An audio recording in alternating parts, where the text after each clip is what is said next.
In today's video, we've got big gains for some altcoins. We've got Barclays stopping customers from spending their money where they like, a continuation of the NFT explosion, more China FUD, plus Ethereum outpacing Bitcoin, and Cardano smart contracts soon.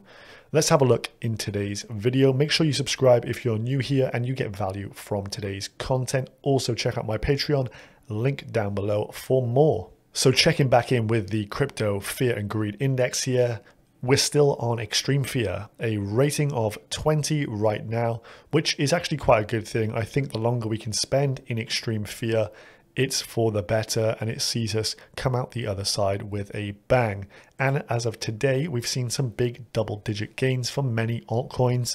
Ecomi leading the way at 37% up. Synthetix 27%. It was as high as like 40% earlier. KuCoin around 28%. Sushi, Aave, Thorchain, Compound, Curve, all putting in double digits, mostly in the DeFi sector. So DeFi was clearly undervalued during the pullback, and now it's starting to flourish once again. DPI, the DeFi Pulse Index, something we've covered on Patreon in our last video, where we looked at a range of different index funds to get involved with, as they provide different benefits from just holding the underlying assets. For example, if you hold this index here, the DPI will actually rebalance the portfolio of DeFi funds. They do it in the background. It's a non-taxable event, rather than if you've got a load of DeFi protocols and you need to rebalance yourself. Every time you do a rebalance, you're triggering a taxable event. Over the last 30 days, you can see a nice recovery from these DeFi protocols, which is very healthy. And we're seeing one of the leading sectors of the market starting to really recover. We're seeing both DeFi and NFTs recovering quickly here. So big gains for some of the altcoins today. What's been happening over on Whale Alert, where you're seeing a lot of USDT moving from unknown wallets into the likes of Binance and some other sites as well, which shows you that some whales that maybe have been sitting on the sidelines are starting to enter back into the market. We've got a 2% increase in the total crypto market cap, and over the last 24 hours, an additional $98 billion worth of volume as well. So here in the UK, if you're a Barclays customer and you've been using Binance, you probably got a text over the last day or so.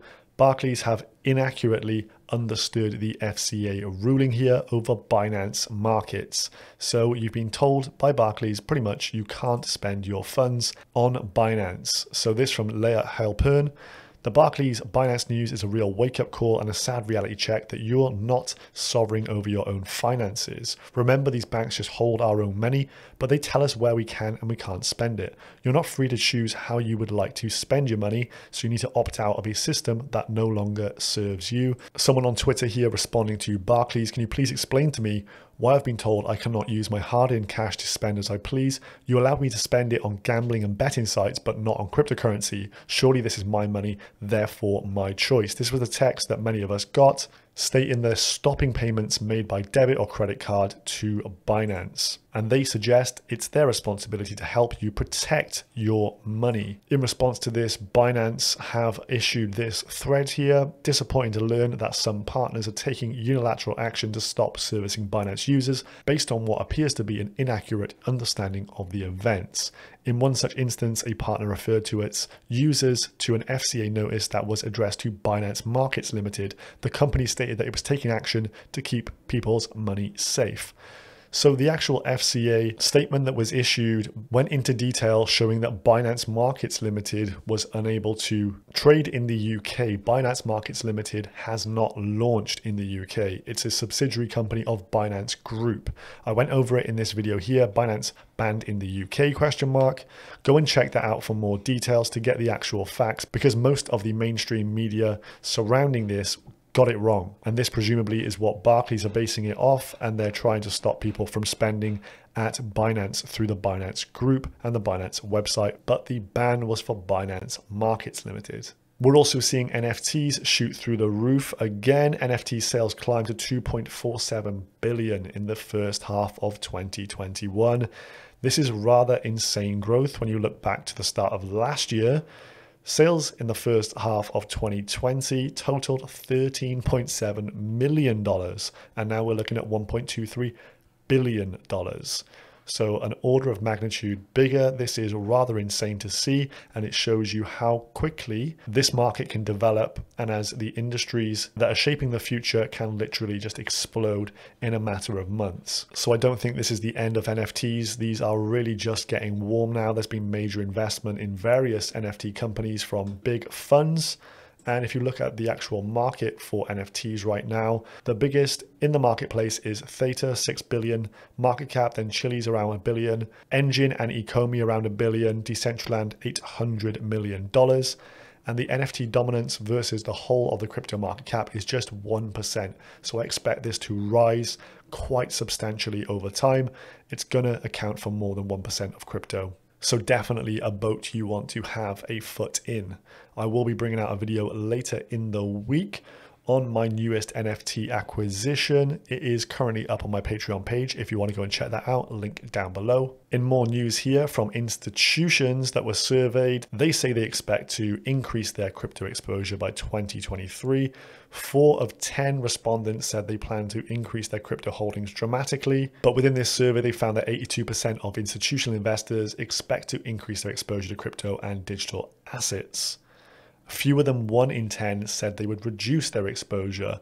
And this goes to show once you've been red-pilled on crypto, it's kind of a one-way system. You enter, you do not leave, because you come over to the dark side and you don't want to leave when you understand how keeping your money in the traditional finance system is just going to be eroded away by inflation. We're seeing more China FUD today as well. Bitcoin trims gains as PBOC, the People's Bank of China, steps up their crackdown on cryptocurrency. That is an enormous looking bank there to have. So China's central bank closed down a Beijing-based company providing software services for virtual currency transactions and reiterated that no institution under its jurisdiction should engage in such transactions. Bitcoin fell from about 35K to 34K, so a $1,000 drop on the back of that news. But this is not all that bad, because we're starting to see that the China FUD is having a lesser effect on the market. Clearly, when we had the big move for miners just getting thrown out left, right, and center, amongst other factors, that is what caused the crash. But now the continued FUD is having less of an impact. A $1,000 move is not the same as a 50% reduction. And I think the more FUD they just keep chucking out there, we just become more and more desensitized to it. There's only so many times that they can reiterate that they're cracking down on cryptocurrency. And so it's a case of people just getting bored of this news narrative, and we're ready to really move past this. On-chain metrics now, and 60,000 Bitcoin were scooped up by some of the biggest crypto whales. So big holders of BTC have been adding like mad. And this is a metric you do not see during a bear market. So this was pointed out by Willy Woo over on Twitter, and this shows the number of Bitcoin millionaires and their holdings. You can see a huge spike around the 3rd of July. And this was the single biggest day of accumulation this year. 60,000 additional Bitcoins going to these Bitcoin millionaires. So I think this goes to show we will turn the corner in the Bitcoin price, and we will start to edge our way out of the current channel. We're in around a 32,000 to 36,000 region right now. We need to overcome that, then 42K, and then we can start challenging towards 50 and 60,000 again. Plus, big news for Ethereum here. There are now more Ethereum addresses than Bitcoin addresses. So we've already overtaken Bitcoin, and this is a real show of strength for ETH. Ethereum has been performing very well over the last week or so. Now 757,000 ETH addresses, and there are currently around 700,000 Bitcoin addresses. An analyst here points to the fact that China's ban on crypto may see a decline in the Bitcoin addresses, and hence gave room for ETH to actually come and take over. I would also add to this, the rise of the Binance Smart Chain does mean that people have to set up Ethereum wallets as well. So these figures may be a little bit skewed, but ETH is definitely on the up again after coming down and testing this level of resistance around 0.055 BTC. We have been rallying up once again and currently around 6,800,000 sats. So Raoul Pal previously talks about the rise of Ethereum and its exponential growth, and he says that it's tracking the 2017 cycle of Bitcoin, and he projects that we could see a $20,000 Ethereum during this market cycle. He's recently tweeted this: Does the project have provable network effects, or might it have future network effects? The former suggests higher allocation of risk budget, the latter less. Bitcoin and especially ETH have it all. Others are yet uncertain, but ETH is growing exponentially, and the fact it's now overtaken the number of Bitcoin wallets makes me super bullish that we can actually get towards that $20,000 price target, at which point I'm sure many of us will be very, very happy indeed. In the category of potential network effects, we have Cardano, yet proven, still does not have smart contracts, and a few jabs here from people in the industry. So this was back in 2020, so a year ago. Charles Hoskinson said this time next year I predict there will be hundreds of assets running on Cardano, thousands of dApps, tons of interesting projects, and lots of unique use and utility. 2021 is going to be so much fun watching Cardano grow and evolve. Alex Saunders went back to this tweet and posted this.